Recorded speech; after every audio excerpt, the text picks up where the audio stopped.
Ibu bapak, saudara-saudara yang dikasihi Tuhan Yesus Kristus, salam sejahtera di dalam kasih Tuhan kita Yesus Kristus. Kita bersyukur pada saat ini karena kita sudah memasuki di minggu-minggu Prapaskah pada penghayatan masa kesengsaraan Tuhan Yesus Kristus.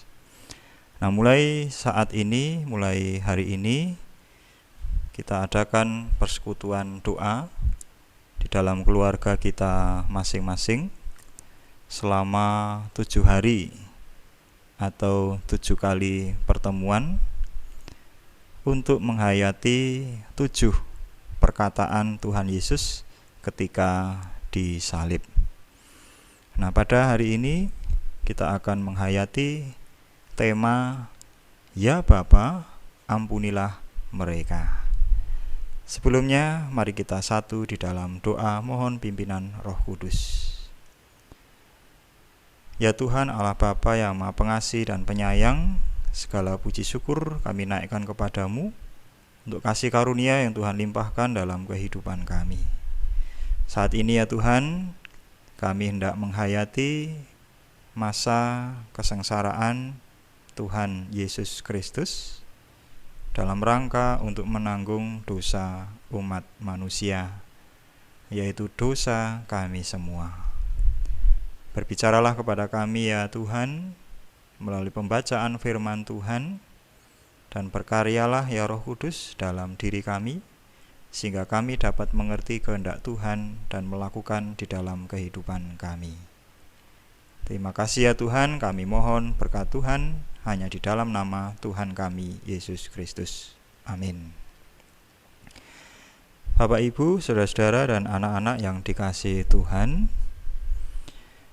perkataan Tuhan Yesus di kayu salib yang pertama yang akan kita renungkan pada saat ini diambil dari Injil menurut kesaksian Lukas pasal 23 ayat 34. Lukas 23 ayat 34 yang demikian firman-Nya. Yesus berkata, "Ya Bapa, ampunilah mereka, sebab mereka tidak tahu apa yang mereka perbuat." Saudara yang dikasihi Tuhan Yesus, ucapan pertama Tuhan Yesus ketika dia berada di atas kayu salib merupakan doa yang dipanjatkan Yesus Kristus kepada Bapa. Ya Bapa, ampunilah mereka. Siapakah yang dimaksud mereka dalam ucapan tersebut? Mereka adalah golongan orang Farisi atau ahli Taurat, yaitu orang-orang yang menguasai hukum Taurat tetapi menerapkan jauh dari kasih. Juga golongan orang Israel atau Yahudi, yakni orang-orang yang mengalami mujizat-mujizat tetapi melupakan setiap kebaikan Tuhan. Mereka adalah prajurit-prajurit Romawi. Mereka adalah orang-orang yang menjalankan keputusan-keputusan Romawi, bahkan keputusan ilegal sekalipun. Semua golongan itu mewakili manusia yang telah menyalibkan Tuhan Yesus yang tidak bersalah. Kemudian kata sebab mereka tidak tahu apa yang mereka perbuat. Tuhan Yesus mengatakan bahwa mereka tidak tahu akan apa yang mereka perbuat. Tidak tahu artinya tidak tahu bahwa mereka sedang berpihak kepada dosa. Mereka menghukum orang yang tidak bersalah dengan dasar kebencian. Mereka menghukum orang yang berpihak pada yang lemah dan sering berbuat kasih kepada siapapun. Mereka begitu antusias menghukum dan menikmati keberhasilan mereka menghukum, karena mereka juga tidak tahu bahwa yang mereka hukum adalah Allah yang menjadi manusia, yang datang sebagai juru selamat semua orang yang berdosa. Kata yang selanjutnya adalah ampunilah mereka. Artinya, Tuhan Yesus penuh kasih.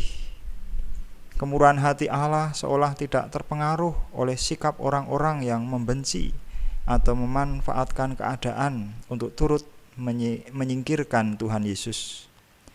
Arti yang lain, Tuhan Yesus sedia berkorban bagi manusia yang berdosa. Dalam ibadah umat Israel, setiap pengampunan diterima setelah melewati ibadah korban.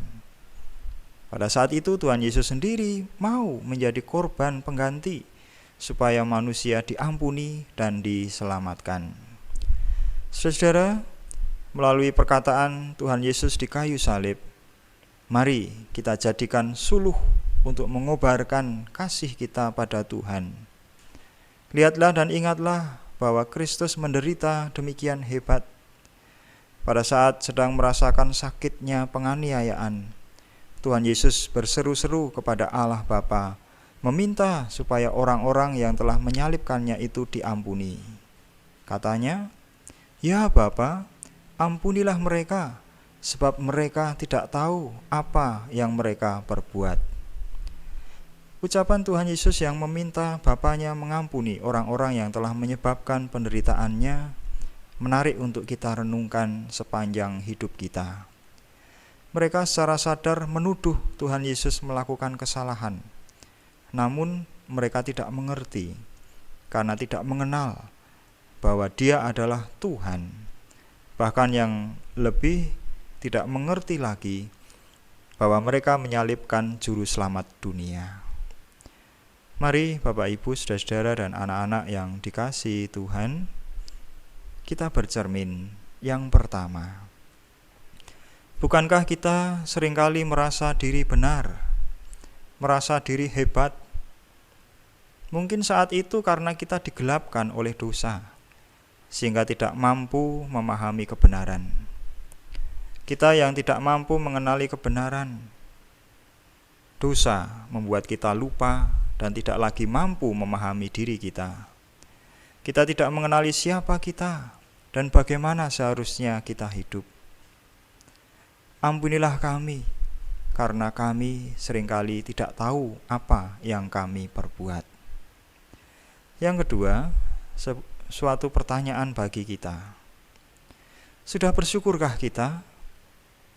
Ya Tuhan, kami bersyukur, sebab Tuhan mengingatkan kami akan dosa dan tetap sedia mengampuni kami. Karena itu ampunilah mereka, sebab mereka tidak tahu apa yang mereka perbuat. Dan yang ketiga, rasa syukur dan kagum atas doa Tuhan Yesus memohon pengampunan bagi orang yang menganiayanya akan menjadi berkat orang di sekeliling kita. Ketika sikap Tuhan Yesus ini mengubahkan kita menjadi seorang berkemurahan hati. Ya Bapa, ubahlah kami untuk menjadi murid yang berkemurahan hati. Amin. Mari kita berdoa bersama-sama. Ya Tuhan, kami memohon agar kami umat-Mu bisa melihat besarnya kasih Tuhan Yesus, agar kami dapat memiliki citra Kristus dan hidup dalam kasih dan kemurahan pada sesama. Ya Tuhan, kami berdoa agar kami menjadi umat yang rendah hati, melihat dan mengakui dosa diri kami sendiri dan bersedia untuk memperbaikinya. Ya Tuhan, kami mendoakan persekutuan kami ini agar menjadi tempat saling meneguhkan iman satu sama lain, terutama dalam menghadapi masalah hidup pada saat ini. Terima kasih ya Tuhan, itulah doa-doa kami yang kami serahkan di dalam nama Tuhan kami Yesus Kristus, Juru Selamat kami. Amin.